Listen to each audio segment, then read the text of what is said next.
My mom told me not to talk to strangers on the internet, but I'm glad I didn't listen. We are the Certified Noonas, your sisters in the love of Asian entertainment. I am Amanda. I'm Jessie. I'm Natalia. And I'm Sky. And Jessie and I discovered that something that we know is that Sky has not seen many movies. That's true. Very true. And sometimes we are singling you out, Sky. Yeah, Thanks. For the record, I have watched movies. I was just in classic movie land for a lot of my upbringing. She hasn't watched many of the movies that Jessie and I love. Yeah, that really defines our very childhood. specific. They're like movies that we consider integral to our personality. So every once in a while, we come up with like really flimsy reasons to make her watch things with us. Yeah, but really good at it though. It's actually been very rare, as in it's never happened before now, that it has coincided with the ability to do an actual Noonas podcast episode on. But an opportunity unveiled itself to us. And that was that Sky had never seen a single Godzilla movie ever. I really don't even know much about it. Like, it just hasn't been in my which is crazy at all. Like in terms of the fact there's like what like a billion 11,500 yeah like I know it exists. I've seen clips of like the anciently old one, and that's really I just didn't really clock it other than that. Yeah. Same with King Kong. I'm gonna be I think I've watched and one of the King newer Kong ones, and that's comes into these movies too. Often, King Kong and Godzilla are always together. Often they do, they have battles. They have fisticuffs. Yeah, they often do tiny arms. Yeah. They show up. And they're the same size, so it works out. They're rivals, friends, lovers, who knows? Like, it depends on who you're talking to. It depends on the movie. But recently, an incredible Godzilla movie came on the scene, and Netflix picked it up, and that is Godzilla Minus One. Which, that is where this all started, because Natalia went and watched Godzilla Minus One. She goes, and then I went, we're going to talk about this. Oh my god. Godzilla Minus One was one of the best movies I've seen in a long time. I was just talking about it, and then Sky very innocently says, I've never seen a single Godzilla movie.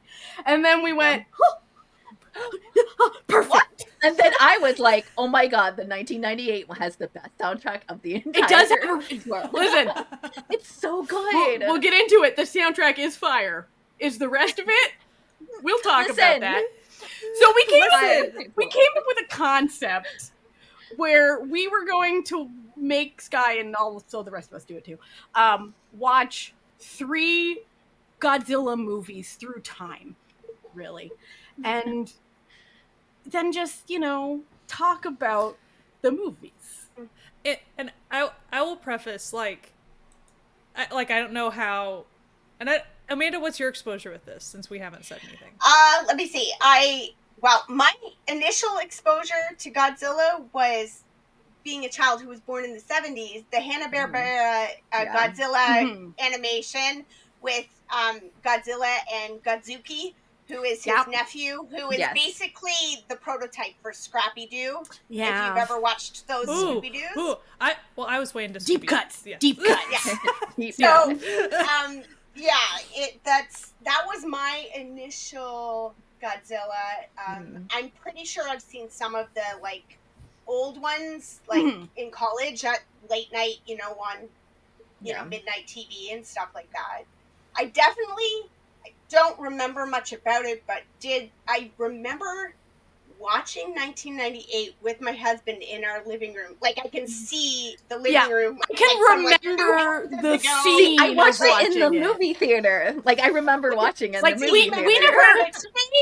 But I don't really remember much. We never went to the movie theaters that much, but we were passionate members of the co-op video rental place. Oh, yeah. I did that too, but like I was 14, so I was like prime. Let's go to the mall, and the only thing to do is go to the theater time. We lived in the middle of nowhere. It was a hassle to go to the movies. So, but it was not a hassle to go to the co-op video store and rent yourself a VHS. And I do remember watching it, and I remember being like entertained by it, but not like, wow, this is an incredible movie. Just being like, yeah, this was a movie. It was fun, you know? And I actually hadn't really watched it since the early 2000s. Since I had watched it. And did you have any other exposure, Amanda? I didn't know if we... sort of just prepping for this, like I didn't rewatch 1998 because it's not legally really available. And what I could remember of it, I was like, do I want to pay the $5 rental fee? You don't. No. You don't actually. Like in Canada, it is on Crave if you have that in Canada, but like you know, it's on Max in the US, and it's on Tubi too. I did get you know, whatever, 7 days free on Stars, so I could watch 2014. You know, and like. All the old stuff is on Tubi and stuff. So, like, Tubi and Asian Crush. Asian Crush has another. A lot of the really, really old ones are now like old enough to pretty much be public domain. So people can buy the rights to them for like $2. So and they are fun. Like they're fun in a old-timey movie sort of way. My daughter sat down last night to watch 2014 with me, and she's like, Godzilla movies are just good. Yeah. She's like, I don't really like monsters and I don't like horror, but Godzilla is just Godzilla. Like, it's just, you know what you're getting, right? Like, it's Godzilla. And so she's like in a place now. She's like, let's just sit down and watch all the old ones, like, in order. We'll just watch everything. I'm like, you know what? Like, Netflix. I'm very tempted to now. Like, very. Stuff. I started an animated one on Netflix that's, like, set in the future where, like, Godzilla has destroyed the Earth and aliens rescue us from the planet. But then we're like, now we're going back to, like, take back our planet from Incredible. Godzilla. Like, it's the gift that keeps giving. You know, there's a Godzilla for everyone. I was rewatching the 2014 one with my husband, and he was like, man, like, when did this come out? Because he's like, I remember this coming out, but, like, I don't remember it being, like, super popular when it did. I didn't watch it. And then we figured out the reason was because it came out the year after Pacific Rim, which was incredibly popular. So it was a real case of bad timing. Yeah. So Pacific Rim, So good. Pacific Rim was hella good. Like, Pacific Rim is one of my favorite Western super movies. Entertaining. I was a little funny. Pacific Rim aside, when I was in grad school, we were just chatting in one of my classes, and I was like, "Oh, I really love Pacific Rim," and I was just talking about and this older woman in my grad program didn't know it was a movie, so she thought I just really loved camping on like the Pacific Rim, and so there was like a real moment. I'm like, "No, the movie with like robots and monsters," and she's like, "What?" And then everything makes sense. That's what you get for not saying cowboys and aliens. It would have been more obvious what you were talking about. Which I think also came out around that time. But Pacific Rim really good too, by the way. It was really good. But Pacific Rim really won the movies of a certain genre. I don't know why I haven't been. Why I have not exposed myself to Godzilla, because the reality is like I'm into these other movies, so it's just kind of silly that I didn't. But now you do. So. Yeah, basically, what we're going to do this episode is we're going to talk about the 1998 Godzilla, then we're going to talk about the 2014 Godzilla, and then we're going to talk about Godzilla Minus One. And that's just what we're doing today. And then we're just going to, like, you know, have our final thoughts, you know? So I will say, since it was my first exposure at all to Godzilla, and I had to watch these 3 movies, I made sure to go oldest first. Yeah, that was the smart choice. I was not about to start with the brand new one. No. This for anyone also.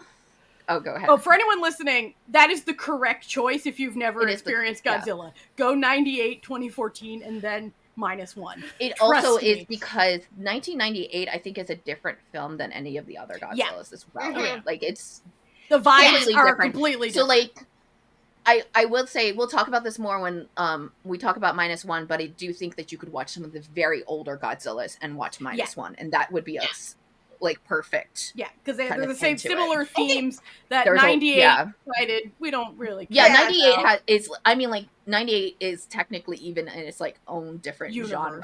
Yeah. To this, like, or like the main genre of it. 2014 fits in with the older stuff better too, right? Like it's still got those same sort of themes and vibes, and like it's even when you look into it, they say it's a reboot of the like 60s version. Yeah.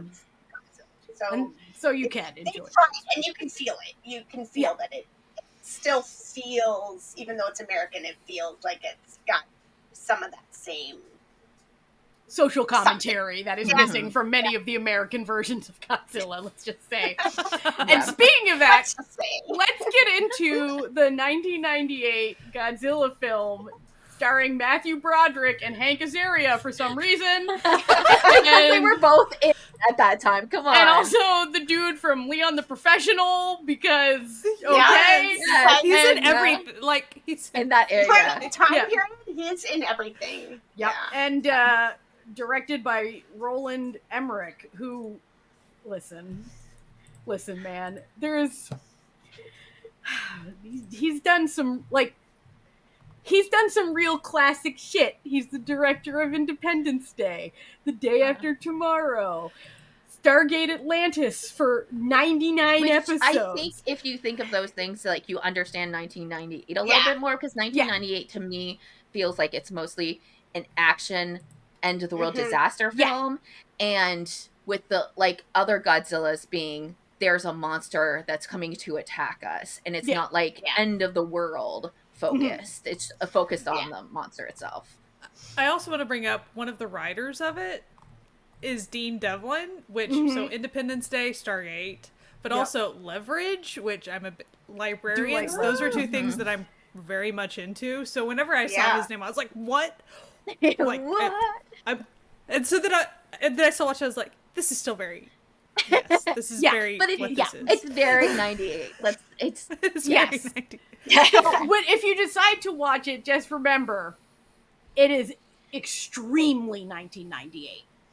And the basic plot is an iguana gets nuked and turns into a pregnant Godzilla who comes to New York City, causes chaos, and then hides in New York City. And then the army and a scientist have to figure out, and some French dudes have to figure out how to blow it up. Okay? Like, let's be honest, like, you know, he was really doing something with Independence Day and Stargate, where they're like, the solution to every problem is to just blow it up. Blow it up. Okay? If we just blow it up, it'll be fine. Do that.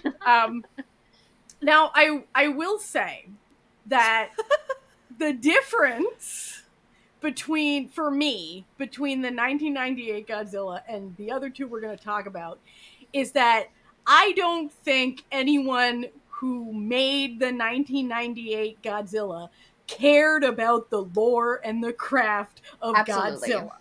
They cared about making a movie that people will bring their 11-year-olds to and spend money on popcorn at the theaters. Yeah. And so this is like one of the biggest things I think about. Out of like the three that we're going to talk about, 1998 is solidly the one, like, besides it being 1998, like, solidly the one that will be for your family, because the other two I think will start to get really boring for kids really fast. That's like the biggest thing that I can, because they're more pensive, more thought-provoking. And like 1998 is a little bit like goofier. It's like supposed to be like super just action, so like blowing up and stuff, so there's like constant things to keep people like, at least, you know, like younger kids like entertained.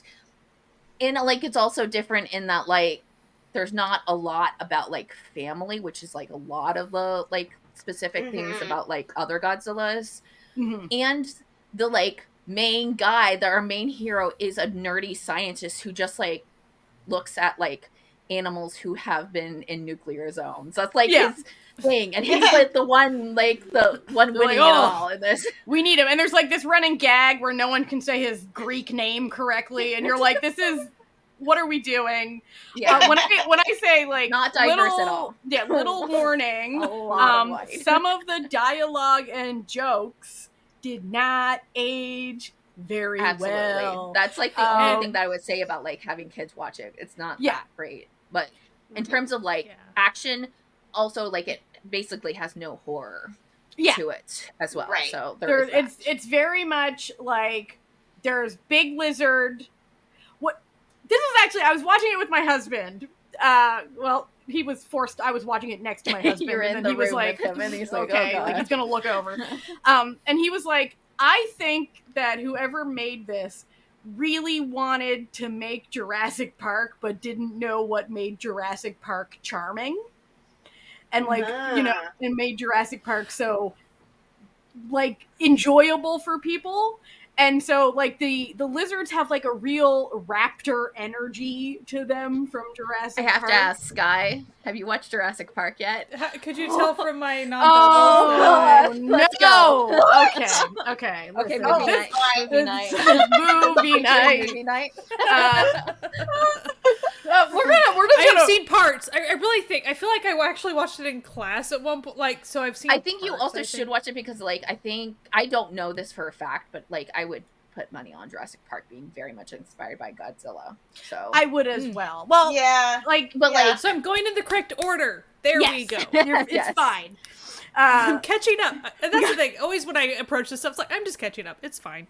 Yeah, we don't have time to unpack that. We're talking about Godzilla. That's the whole thing. Yeah. But so it's just the energy of the 1998 movie. While parts of it are incredibly entertaining. Like, I can even admit this. Like, there's some sight gags that are fun. You know, there's like the Frenchman Matthew Broderick like combo is very charming. They're cute. They're funny. They're very charming together. I will say every single female character in this movie is horrendous. That was the thing that really got me about it. Yeah. And so, aside from lead girl, we will put her to the side for a second. The gal scientist who is his boss, and the expert in this stuff that we never really hear from again. And I was like, all of a sudden he's in charge, and I'm just going, what is going on? And there's no reason for him to be in charge. Yeah, and she was funny. I needed to see more of her. Yeah. And like the only really trait that they gave her was she's a scientist who also thinks Matthew Broderick is hot. Yeah, like every girl like finds him hot. Matthew Broderick, he's fine, okay, but like it's also he ain't a panty dropper. You know what I mean? I was in a Matthew Broderick era back then. Well, listen, a lot of people were like, so you're not alone. Like, he's not a bad looking guy. Inspector Gadget. I was probably told to be watching that, but I was very much watching it. Listen, but like sex symbol, maybe not. No, like. You know, cute. He's cute. You know, he had a cute. Yeah, I think he was like kind of the toy next door type to him. Yeah. And then there is like you meet his ex-girlfriend as the main female character, and she's so annoying. Journalist, news anchor. She is written so poorly. She is absolutely, and that's why the whole time I'm like, I've watched so much Dean Devlin stuff that I really enjoy with really good female characters. I'm like, I don't know what's understand here, what but this, I will just pretend like we learned from this experience and got better female characters. She's very weird because it's like their attempt was that she was nice, but then she did some really shitty things, all for being a journalist. But like because it was also like almost like they were like pitting against having the nice girl that like actually made sense for it to be his like ex-fiance or not fiance, but could have been or whatever. Yeah, like I think he proposed to her, and that's one of the big things. Like she said no or whatever. And the stereotypical journalist who is just always a terrible human being, you know? Like, and they were like, let's just put it together and make it work. But like it didn't make any sense. It didn't make any sense whatsoever. And so like it was just like really forgave her at some point. For no reason, like it was a catalyst for him to like get kicked off the team. I guess I don't know. Like to be honest, like she was completely irrelevant, and and I'm not saying I say this out of like I'm not saying this because I mean, but Hank Azaria could have done every single one of her plot points, and it would have been Absolutely. fine, and it would have been less horrible to watch. They could have kept it like the he's female character delightful. being that like friend that was also the waitress. Yeah, or the cute whatever. friend. Yeah, the cute Yeah, friend. Hank Azaria's the- wife. Yeah.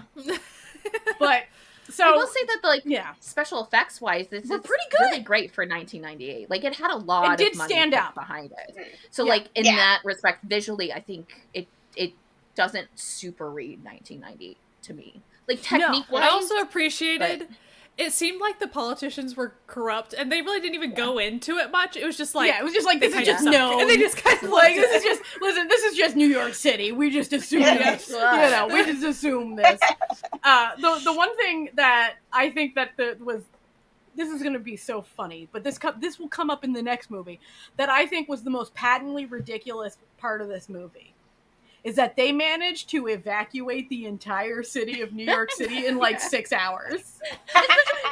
remember it's 1998 too. So like, Yeah. how are people? No, It's not absolutely not not. internet. Like Not mean, a thing. I'm sorry. no. And it's like, and that sort of goes against like the whole Godzilla setting. I was like, oh, so like they had one, you know, super awful bad day, and then everyone just like got up and leave. That's not how this works. Like, like no, They like, just there were- really wanted like all those like classic, lots of people running in the streets. Of Yeah. New Right. York scenes. But it's like, but then it had to be no one. No And one yeah, is and then left. No Oh. one.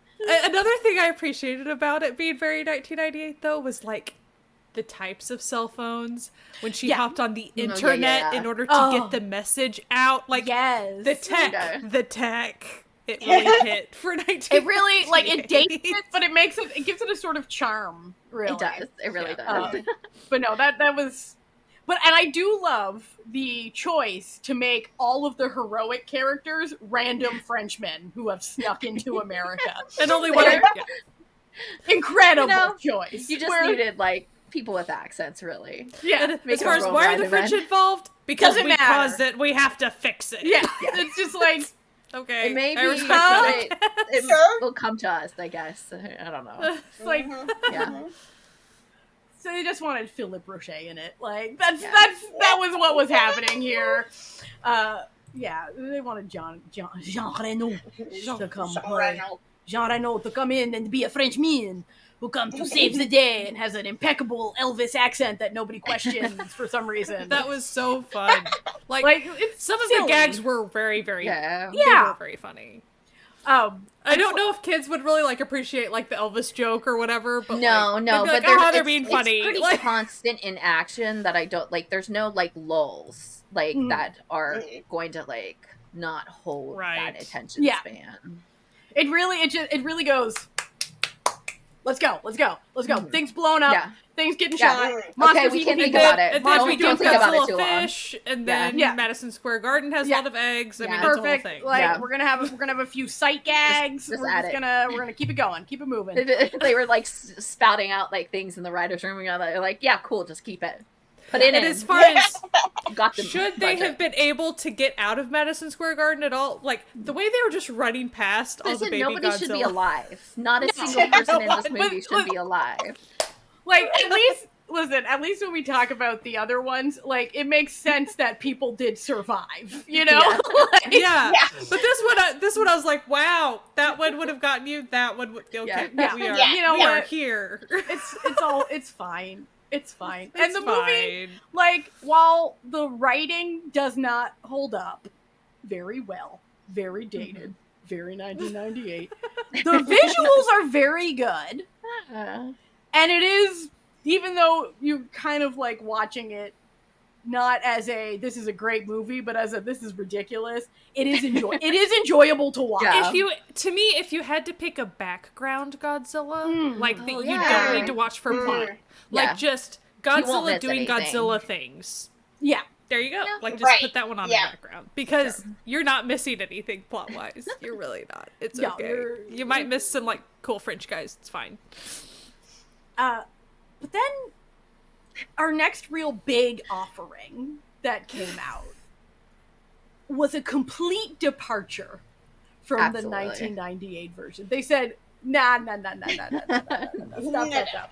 And that was the the 2014 Gareth Edwards version of 1914. Godzilla. Yeah, 1914. The 2014 Gareth Edwards directed Godzilla movie. And I'm pretty sure he was picked for this because of his sort of low-budget movie Monsters, which was very artsy, is what you can say about he that did one. Rogue One, A Star Wars Story. He That did, explains a lot, which, actually. listen, and okay. Rogue One is such a good movie. Like, even for people who don't like Star Wars, Rogue One is a good movie. Yeah.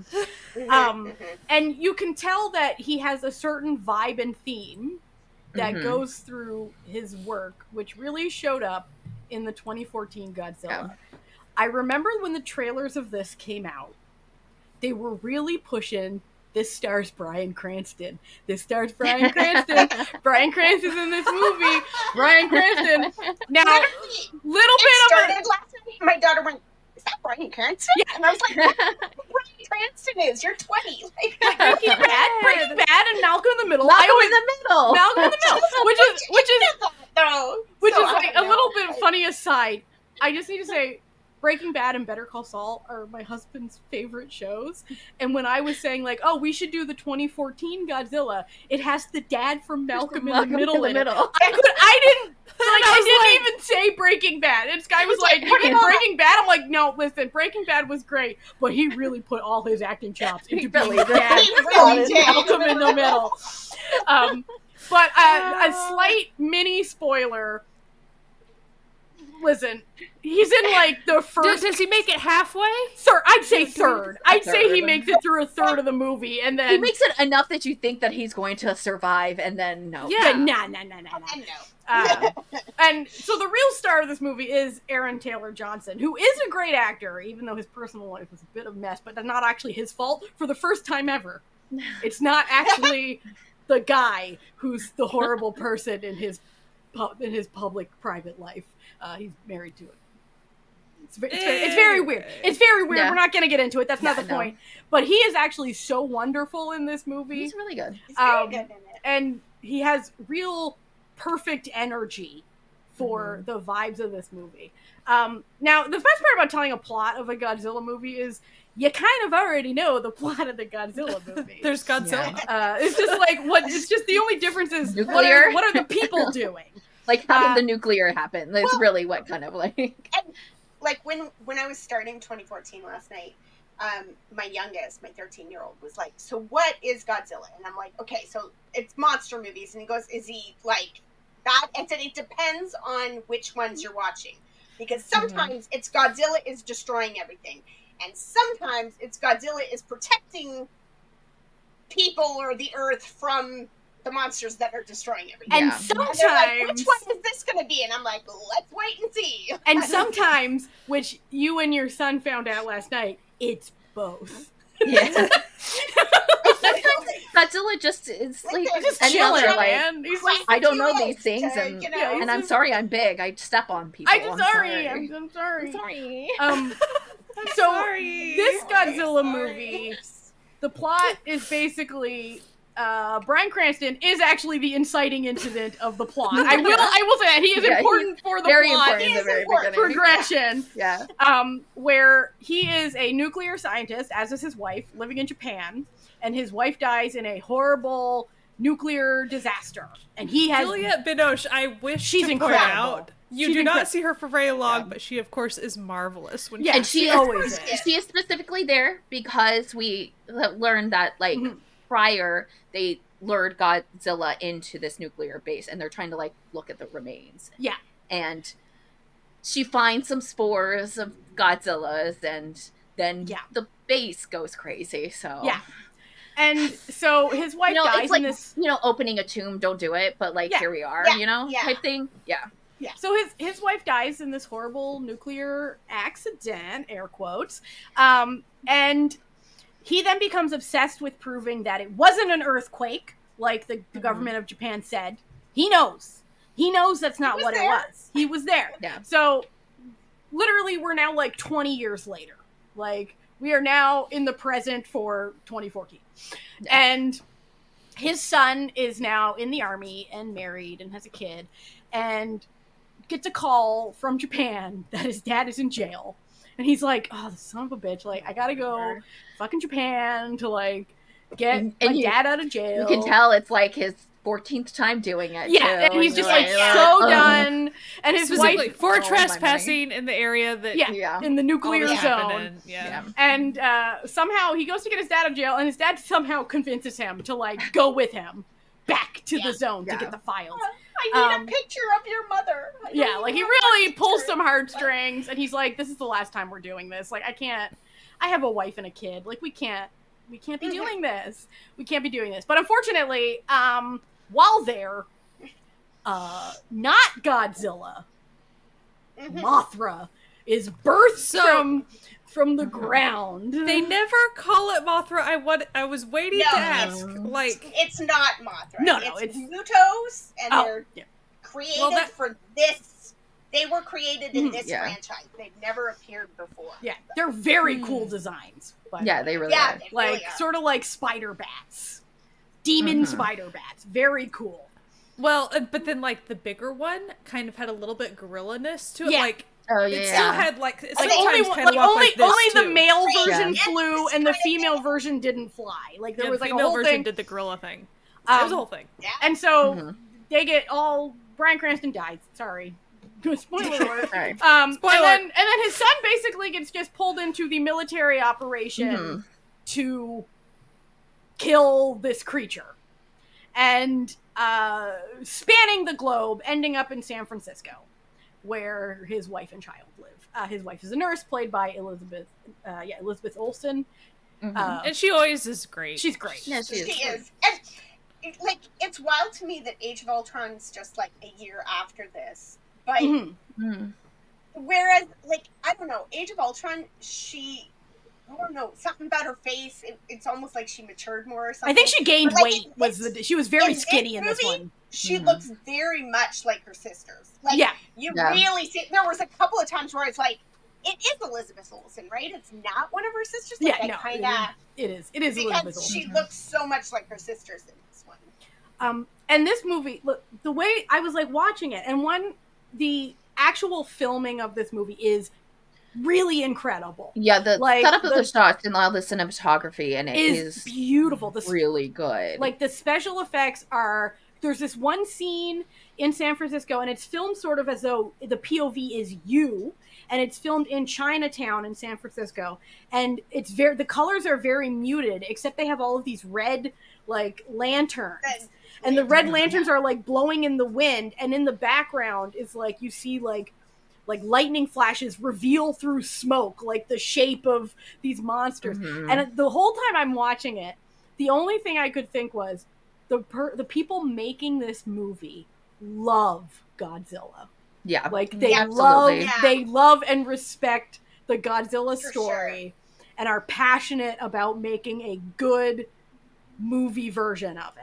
And to me, it's the type of, so, like, again, since I wasn't really exposed to it much, it made me more interested in Godzilla. Yeah. Like, it made me go, okay, like, I'm actually way into this. Like, because you could feel the love towards the character. Like, and they almost kind there was lore.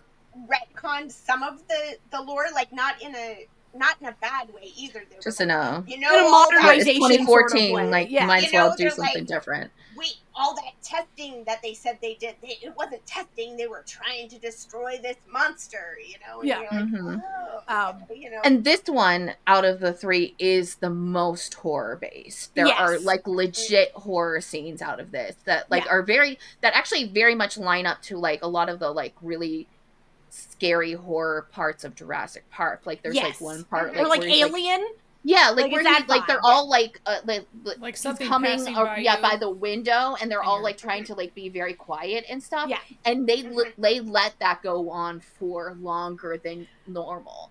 Yeah, and it really is give into very that, effective. Like, the tension. Scare and tension. So you're actually, like, kind of almost, like, feeling how scared the people who are there actually in that room having to deal with it are.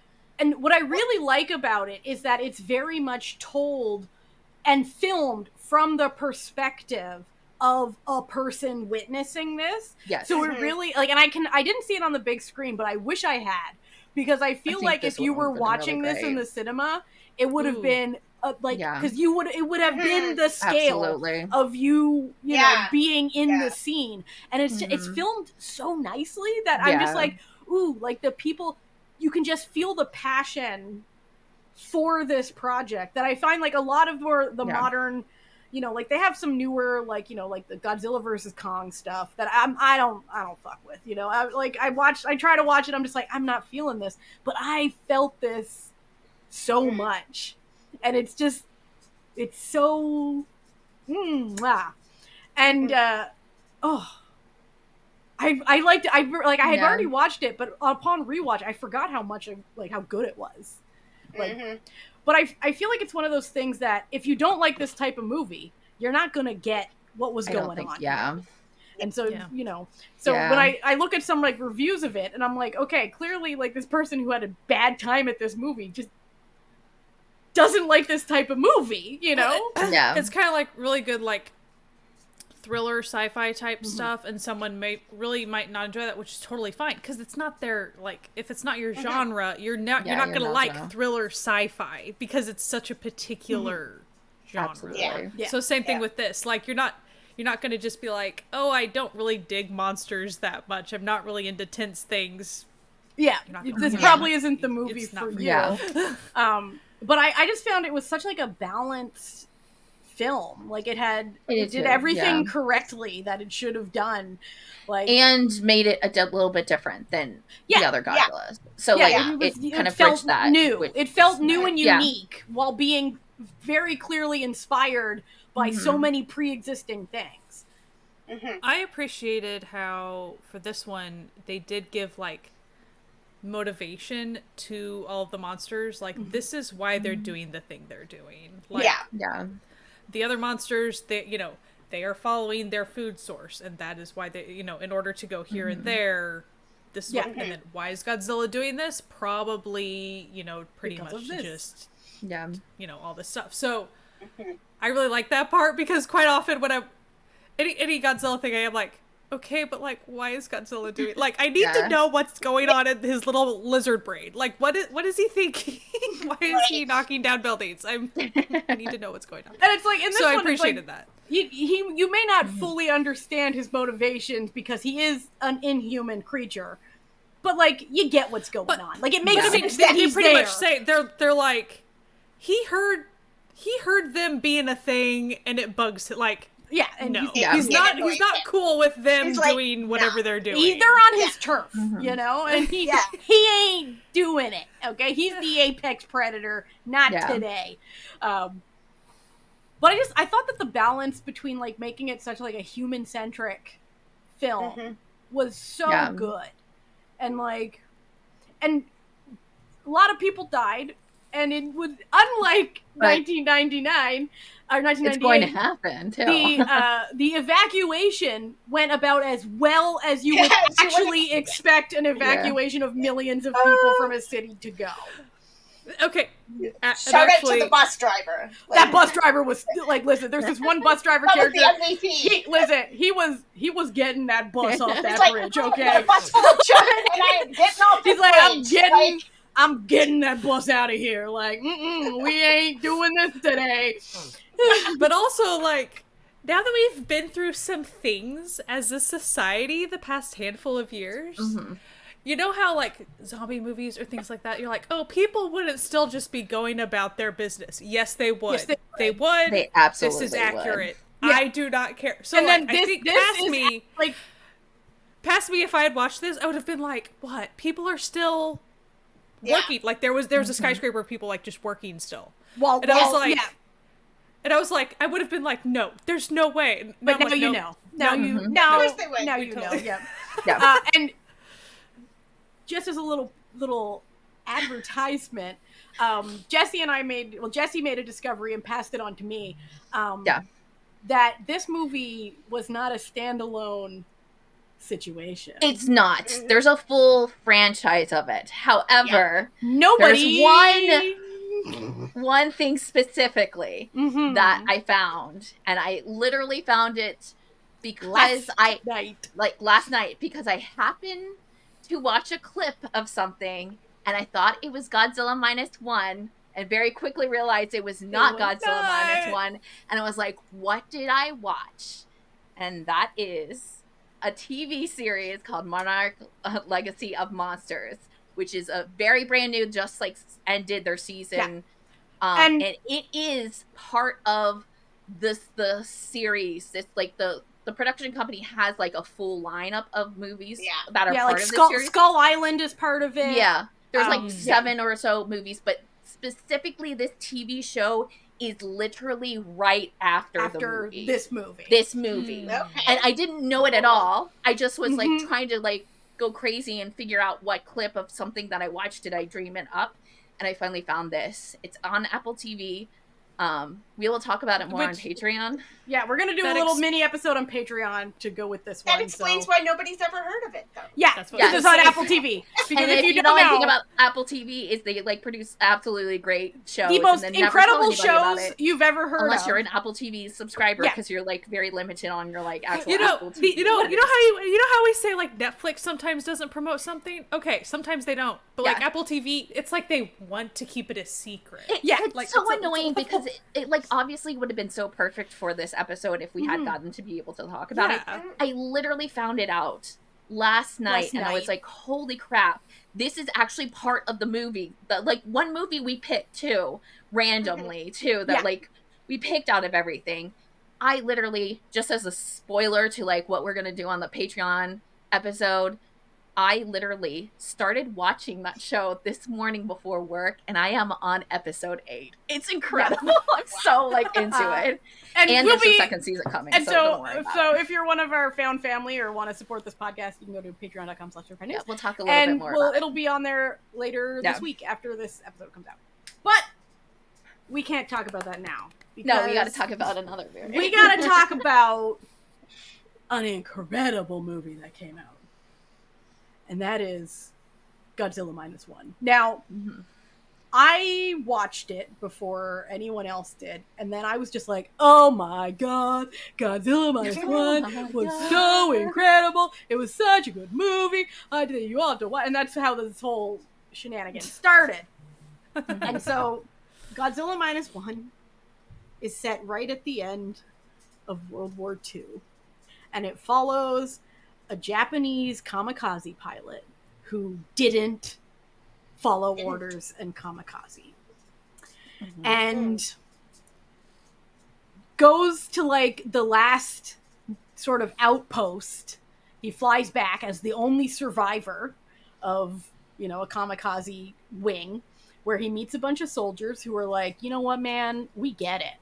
Like, we're not for what Japan's been up to either. Like, we're conscripted just like you are. Like, And he's like, and he's very clearly dealing with severe trauma from what he has witnessed during his time in the war. And then that night, Godzilla attacks the base, and he watches almost everyone die. And he has a bad time. He has a really bad time. He has a really bad time. And then it's just him and one other guy who survive. And the other guy's like, you know what? Fuck you, buddy. Like, you did nothing to help this situation. And so his trauma then multiplies. He then returns to his home in Japan to find out his parents have died in a bombing. His house is pretty much rubble. Everyone in his neighborhood thinks he's a piece of shit because he didn't kamikaze when he was supposed to. And he's like, yeah. He then accidentally adopts an orphan child, and this woman who also accidentally adopted this orphan child. Yeah.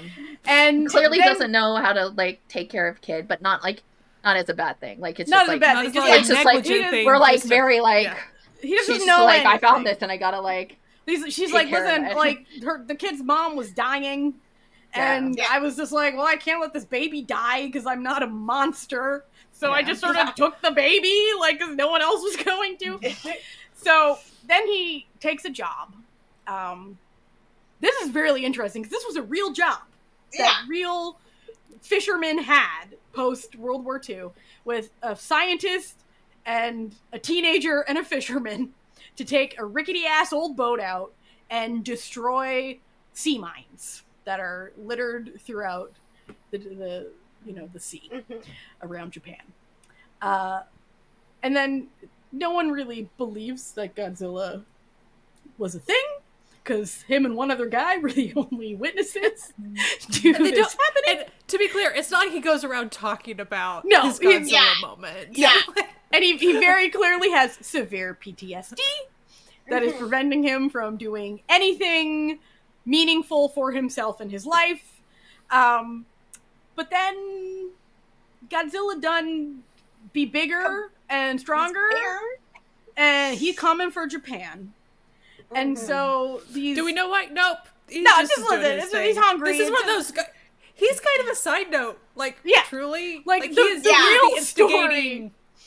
Like, the real story is this man's horrible descent into mental illness, and like the way that he views the world post World War II, it having ruined his entire life, the life of everyone he knew. And the like the community, right? Like what the war did to Tokyo. And I think it was like really interesting in the sense that I think it was probably more in line with what the average Japanese person at the time thought of the war, which wasn't rah rah, we love imperialism, but was more fuck. You know, like, the pieces, I don't have full families that anymore, I didn't have any choice in this matter. I didn't make any of these decisions to be part of this war, but I'm the one bearing the brunt of the aftermath, not the rich people in the government. Yeah. And that's kind of why when Godzilla shows up, it's like extra heartbreaking too, because it's like some of these people have just rebuilt their little house to just barely function. You know, it's only been a few years since the war, and like they're just, and then something else to destroy their lives, and they're like, oh, like what are we gonna do about that? I went and watched the original, the 1954, and it thematically very, very similar films. But there's a scene in 1954 where they're getting the information about the, imminent attack. This monster that has been attacking is going to come, and you just see these commuters on this bus or trolley or whatever, and they're talking about it. And the one woman's like, I barely escaped Nagasaki. This is where I live now. I'm not running. I'm not packing up and moving. And her friends like, man, we'll pack up. We'll go. And she's like, go where? Like, go where? Yeah. And you're like, yeah. And that's kind of the vibe, is just like broken people having to band together to protect themselves and their loved ones. And it's filmed so and even it's the way incredible. they would highlight some details about like the fact that Japan wasn't really allowed to have military stuff because of things that happened, and so like so then all these efforts so all these former military people were trying to band together to do this thing to protect against Godzilla, but they couldn't call any of it military anything. And then they were also having to ask other countries to like give some of their resources back in order to.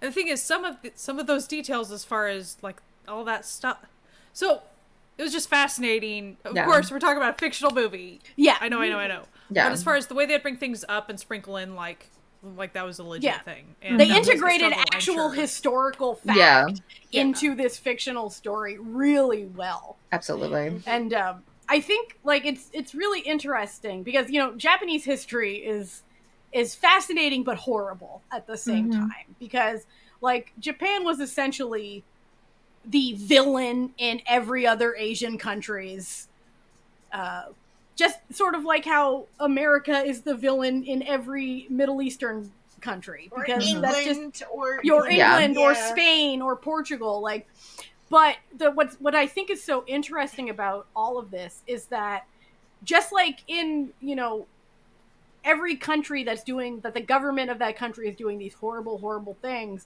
it really highlighted the fact that the average person has no agency in any of that, but they are the ones who actually get punished when eventually the house of cards falls down, right?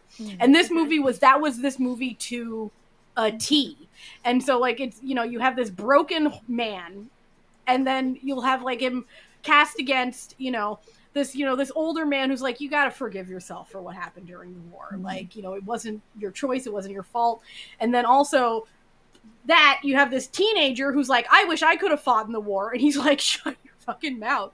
Like, no, you don't. Like, be happy you didn't. And then suddenly it's just like, but also Godzilla. Also.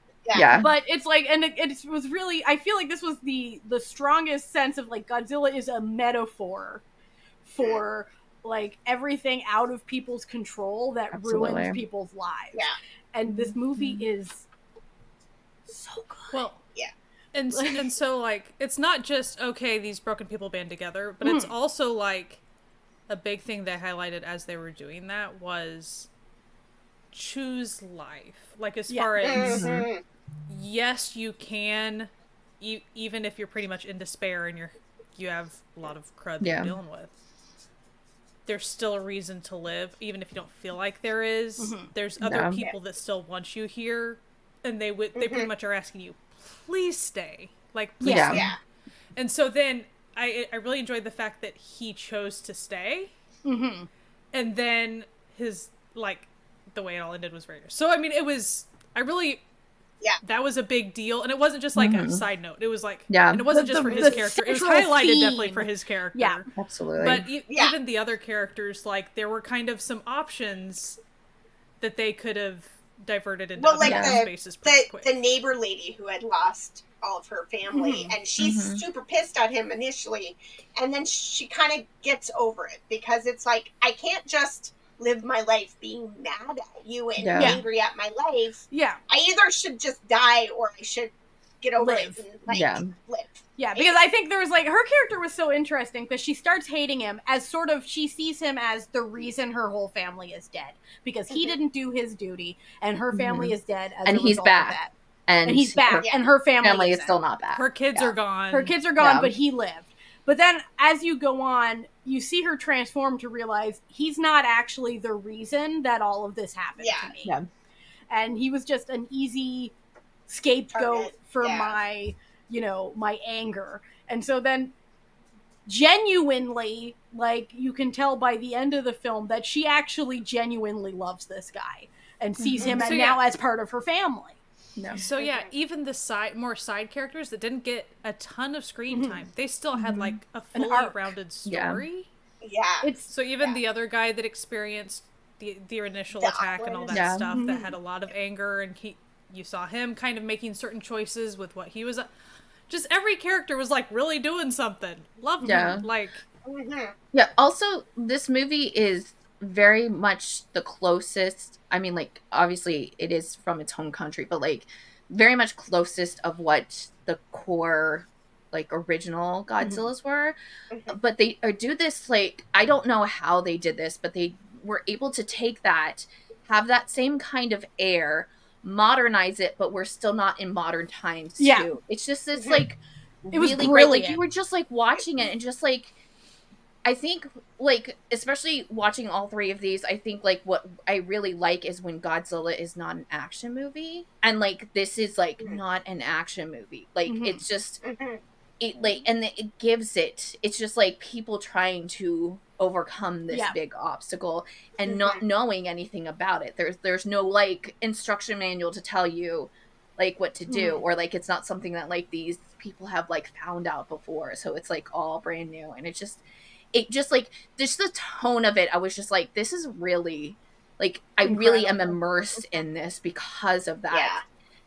Because I do think that, like, sometimes also when you have, like, strong, like, military presence, it's like, however they are, like, it takes you out a little bit because you just don't, I mean, I have military in my family, but, like, I'm not military, so, like, that's also not a thing. And it's just, like, I never connect with it as much. And so, like, it's harder to, like, really focus on that. And this just didn't do any of that. It just, like, there wasn't so good. You know how when we sometimes watch certain dramas and we're like, oh, we're being patriotism for the next 10 minutes. This was, like, not that at all. No. It doesn't do that at all. No. It really was. I don't have to watch something that, like, I fully, like, understand. But it's just, like, sometimes you just kind of are like, this is pulls you out. I don't want to, you know? Yeah. And this never did that. Whereas here it was like people that have already lived through immense despair and are still living through immense despair. And they kind of all even the nameless characters, right? Just it can just be all the guys in a meeting or something. All of them are making the choice to be like, am I going to be involved in fighting again for my life? And maybe even though I've already had to fight for it many times. It's almost like they have an even playing field, even though that like there are people with like who just got back from the war, and so they innately have like more of a presence to do something like this. But it just like kind of feels like they are all at an even field, so it feels more like everyone is there to fight this. It's not just like something they're going to do and just going to do it for the like good of the country. It's just like it's the good of my neighbor, like the person, the good of like the people I care about. Yeah, like I don't give a shit about my country. I care about the person I live with. Yeah, this is something I just need to do, and like I have the skills to do it. Therefore, I should be helping because there are other people who cannot do this.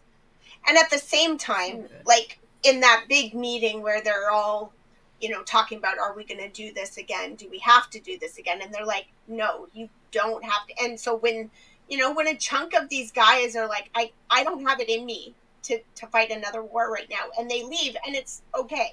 Like they're not shamed for leaving. They're not, it's like, like we're not conscripting people. We're not the government. We're saying we need volunteers. And if you have it in you, then great. And if you don't, then go home and be with your family. Like, that's okay. And even they kept asking pretty much for kind of the not really patriotic reassurance that you would typically get, but like they kind of kept asking, like, kind of lead sciencey guy, like, can you guarantee that this is going to work? He's like, no, I cannot guarantee anything. But also, I'm not saying that everyone's guaranteed to die. We are going to try to not, like... the goal is to live. Yeah. Like, we just gotta accept that we don't know anything, so it was made very clear that it's like, right.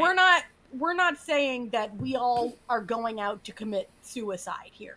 Like, we are going to try our best to not have that happen. Which was, like, different from the ethos of, like, you should die for your country. And he goes, no, I think we should live for the people that we love, We've already survived through, like, disease and supply chain shortages and all these things, which killed everyone we knew. We're here still. So, like, we need to stay being here if we can. Yeah. Like, we're gonna try to. Such a good movie. It's just such a good movie! But nothing was a huge monologue of patriotism. I never felt like it really was just people trying to be. I feel like the movie was incredibly clear with the concept of they aren't doing this for their country because their country isn't a place, it's people. And that what they're doing it for is people, not glory, just to protect the people they love, which I think is a much more compelling story than rah-rah patriotism. And that's what's so interesting with it is that it's such a compelling people-based movie that's really about one man's overcoming his own guilt and trying to become the person that he could have been. But there's also a giant monster, which I think is great. What a great way to show this. That it's like the monster's within all of us, but in none of us. And he had such a cool design too. Like when Godzilla showed up, he had a really cool design. And the way he would have his little like parts that would poke, like, oh, he's charging up, and his blue parts would like, and then I love this movie, and I think everyone should watch it because it is incredible. It's on Netflix, and as of this recording, they dropped the black and white version, so you have both options. So if you want to really feel like you're watching the original, like something out of the original Godzilla, the black and white version, Godzilla Minus One minus color. Great. I would actually really encourage that. Like, I did not watch. It's actually not out quite. Like, by the time this recording comes out. By the time it comes out. Oh yeah. But like, so I paid, because I knew that was coming out, I was really paying attention to like the colors and stuff, and I was like, first of all, the colors were of course extremely like historically accurate, great, whatever. Yeah. And I was like, it would be a really, really good black and white. Like, it would be great. It has of the three that we're talking about, maybe not 1998 because it's a bit of a brighter. Like, I felt that Minus One had the best lighting. Like, it did really, like, the nighttime scenes, you could see what was happening in the nighttime scenes. Yeah. It wasn't like 2014, I struggled. There were some scenes where it was like, my daughter and I are like, we can tell by the music that we're supposed to be scared right now, but I cannot see what's going on. like the difference between them is that the 2014 one was filmed to be a horror movie. And so the horror aesthetic bleeds into it quite a bit with the lighting choices and all of that. So you don't see everything, and suddenly shapes turn into actual things, which like, and then your eyes see it as just like a random blob of darkness, and suddenly it's a monster's leg. Like, that's the, the vibe of that. Whereas this is not a horror movie. Like Godzilla Minus One is not scary. There's not like jump scares, and you're not like, when you're watching it, you're not terrified, but in any stretch of the imagination. It's not overly like bloody, and it's not overly, it's not gory or anything. So it's like, it's a completely different aesthetic because of what type of movie it is. Like, it's just a different type of film. And I really like how well they integrate together, though, in a strange way. Like, the watching experience is like, somehow, though it's vastly different, I feel like they fit together in a universe sort of way, but they're just telling a different type of story, each of them, with just a similar plot situation in the background, But I think it's really cool because, like, essentially, Godzilla Minus One feels like an entirely different genre. Yeah. Like, since it's more people-centric type thing. And it's kind of unfortunate that quite often, because it's Godzilla, it's gonna be like, no, it's like, action, blah, blah, blah. Well, like, but this one, it really is. The reality is the Godzilla films and stuff, they have different genres to them. Like, the other one that has the shades of horror, like, I wish that would be highlighted a bit more so people could approach Godzilla in a way that's like, these are not all made equal. And I think that's part of the reason why I maybe didn't always approach it, because I was like, is this all the same? Like, well, it's also overwhelming really too. Care. We're at a point that there's just so many that, like, it's really hard for you to be like, well, what am I going to start with? Because, like, it could be that, like, if you are more of a character driven, if you're more like I would love to start with a character driven one to make me like care about things. So Godzilla Minus One is a really good place to start if that's like the type of thing that you're looking for. I do think 2014. That was great too, but like, if horror, if you do kind of get like, if you can't like, if you really I thought it was really like Cloverfield, I feel like you would be really into the 2014, or like not a shaky cam, but oh god, this is like this is filmed very steady. Okay. Yes. Like, it was not filmed. I would like have the perspective, but it's not an actual like shot camera. So, and I would say, like, I do highly recommend people go check out the original, the 1954, because it was a really good movie. Whereas, we were saying Minus One is sort of the Godzilla kind of represents like things that are out of your control and all this stuff. It's very clear when you watch it that the original Godzilla is sort of an analogy for atomic weaponry and the destruction that happens. Yeah, you see, that. It's like nuclear stuff is always going to be present. I mean, but in is 1954 in Japan, they're still getting over the atom bomb and stuff. Like, there's people still alive today who have event for them. Yeah, like there's people who are still alive today who have medical issues related to, the bombing. So a big plot in the original is the concept of this guy has a weapon that he could use that would kill Godzilla, but it will cause mass devastation for the environment, and he just can't make himself do that. Like, it's not okay to take out your enemy and destroy the environment and all the people around it. Yeah. For that, right? And you're like, oh, you have a perspective. There's, I see what story you're telling him. And it was good. Yeah. it's just such a good movie, and you all should watch it. And well, so like I really appreciate it because I think I just really thought that all Godzillas were kind of created equal, and some of them I don't really have as much interest in because it is smashy. That's really all we're doing. Yeah. Which like as background at a party, maybe super fun. Yeah. But like as far as if that's what I'm gonna like spend my time watching by myself. Yeah. Maybe not. Like in a group, those are fun because you can like laugh and like joke with each Popcorn, other. Be silly. Yeah, like having a fun old time, you know.